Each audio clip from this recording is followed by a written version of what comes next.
आज का पूरा दिन काफी अहम रहने वाला है। दिल्ली का एमसीडी चुनाव, जिस पर बीजेपी का पिछले 15 साल तक कब्जा रहा, आज उसके नतीजे घोषित किए जाएंगे।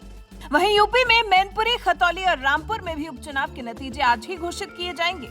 और दिल्ली का एमसीडी चुनाव, जिस पर बीजेपी का पिछले 15 साल तक कब्जा रहा है, आज उसके भी नतीजे घोषित किए जाएंगे। इसमें भी महत्वपूर्ण ये है कि दिल्ली के मुख्यमंत्री अरविंद केजरीवाल मान बैठे हैं कि इस बार तो उन्होंने एमसीडी में बीजेपी की बादशाहत पर ब्रेक लगा ही दिया।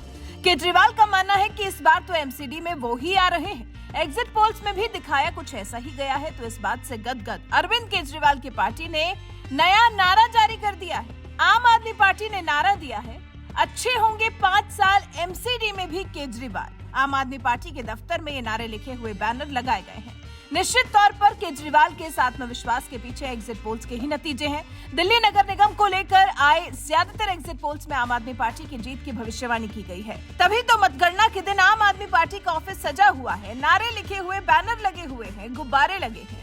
मतलब हुआ ये कि केजरीवाल और उनकी पार्टी ने मान लिया है कि उन्होंने बीजेपी की 15 साल की बादशाहत को खत्म कर दिया है और एमसीडी पर अपना राज कायम कर लिया है। एमसीडी में बीजेपी पिछले 15 साल से काबिज है, लेकिन एग्जिट पोल में जिस तरह के संकेत मिले हैं, उससे लगता है कि आम आदमी पार्टी बीजेपी के गढ़ को तोड़ने में सफल हो सकती है। तभी तो केजरीवाल ने मंगलवार को ही दिल्ली वासियों को जीत की बधाई दे दी थी। उन्होंने कहा था, मैं दिल्ली के नागरिकों को बधाई देना चाहता हूं। मैं भी इन एग्जिट पोल्स को फॉलो कर रहा था। ऐसे लग रहा है कि एमसीडी में आम आदमी पार्टी के लिए अच्छे नतीजे हैं, लेकिन हम अंतिम नतीजे आने तक इंतजार करेंगे।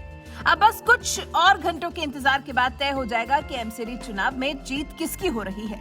इससे पहले साल 2017 चुनाव में 270 सीटों में से बीजेपी को 183 सीटें मिली थी।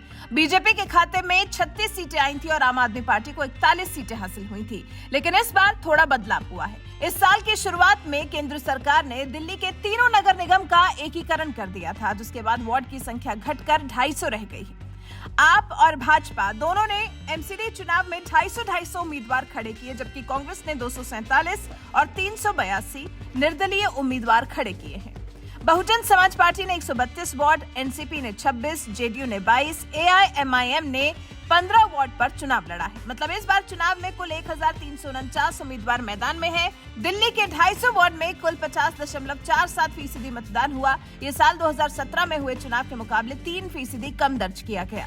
इससे पहले दिल्ली के निकाय चुनाव में 2017 में 53.55%, 2012 में 53.39% और 2007 में 43.24% मतदान हुआ था। अब देखना दिलचस्प होगा कि ये जो बैनर वगैरह लगाकर अरविंद केजरीवाल ने तैयारी की है, जिस तरह से पहले से ही अपनी जीत का ऐलान कर अगले 5 साल केजरीवाल के राज में अच्छे होने का दावा कर दिया है, उसका रिजल्ट के अंत तक क्या होता है। ये खुशी बरकरार रहती है या बीजेपी इसमें कुछ खलल डाल देती है। वैसे केजरीवाल के इस कॉन्फिडेंस को लेकर आप क्या कुछ कहना चाहेंगे, कमेंट कर हमें जरूर बताएं।